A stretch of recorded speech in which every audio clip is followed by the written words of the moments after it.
वहीं कांग्रेस ने नए प्रदेश प्रभारी कांग्रेस के अब एक दिवसीय मध्य प्रदेश के दौरे पर हैं, जहां भंवर जितेंद्र सिंह प्रदेश प्रभारी नियुक्त होने के बाद आज पहली बार भोपाल आए हैं। पीसीसी मुख्यालय में पार्टी कार्यकर्ताओं और नेताओं से आज वो मुलाकात करेंगे, जहां प्रदेश अध्यक्ष जीतू पटवारी के साथ ही प्रदेश स्तरीय बैठक में वो शामिल होंगे।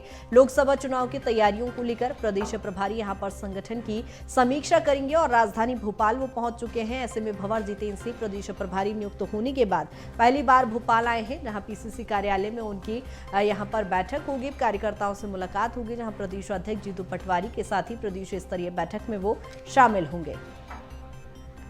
और प्रखर लगातार हमारे साथ बने हुए। प्रखर, जिस तरह से लगातार चर्चा चल रही थी, भंवर जितेंद्र सिंह भोपाल पहुंच चुके हैं, बैठकों का दौर यहां पर आज से शुरू हो जाएगा। ये बिल्कुल, देखिए बैठकों का दौर लगातार कांग्रेस में जारी है, लेकिन अब भंवर जितेंद्र सिंह जो प्रदेश के नए प्रभारी नियुक्त किए गए हैं वो आज पहुंचे हैं तमाम प्रदेश के पदाधिकारियों से। जैसे मैं पहले भी कह रहा था कि प्रदेश के तमाम पदाधिकारियों से, जिला कांग्रेस के नेताओं से मुलाकात करेंगे।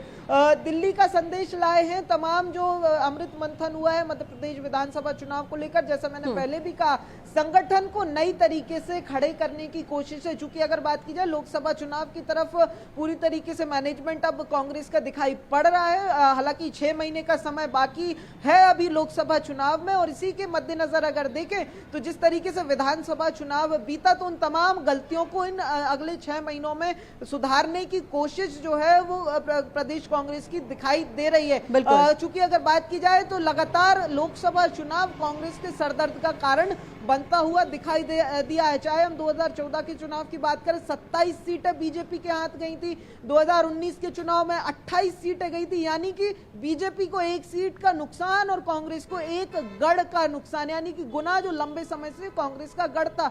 यानी कि एक बहुत निराशाजनक हार पिछले 2 लोकसभा चुनावों में देखने को मिली। उसके बाद फिर ये पिछला विधानसभा चुनाव, उस पर जो है नमक छिड़क कर गया, उस घाव पर नमक छिड़क कर गया। ऐसे में अगर बात की जाए तो तमाम जो संगठन को नई तरीके से खड़े बिल्कुल प्रखर, लेकिन यहाँ पर एक और बात की, जिस तरह से हम देख पा रहे हैं 28 लोकसभा की सीटें पूरी बीजेपी के हाथ में है और एकमात्र सीट यानी कांग्रेस के लिहाज से देखें तो सूखा पड़ा है। ऐसे में पीसीसी चीफ जीतू पटवारी के लिए या पूरी कांग्रेस के लिए कितनी बड़ी चुनौती देखी जाए?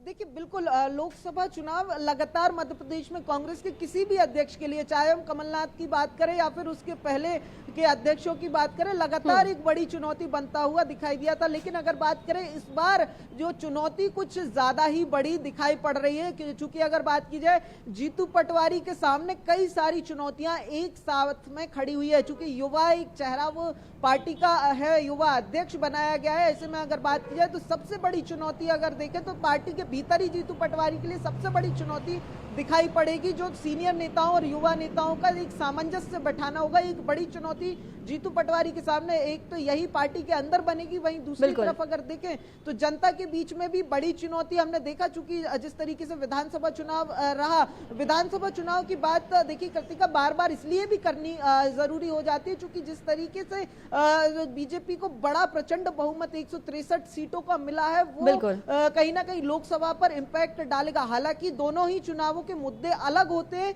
लेकिन अगर देखा जाए तो विधानसभा चुनाव को भी बीजेपी ने लोकसभा चुनाव की ही तर्ज पर लड़ा था, यानी मोदी की गारंटी के दम पर लड़ा था। बिल्कुल प्रखर, कहीं ना कहीं डबल इंजन की सरकार जो जीत के दावे कर रही है वो बेहद लाजमी भी हो जाता है कांग्रेस के लिए, कहीं ना कहीं चुनौती है। देखने वाली बात होगी किस तरह से कांग्रेस संतुलन बैठा पाती है। बहुत शुक्रिया तमाम जानकारी के लिए।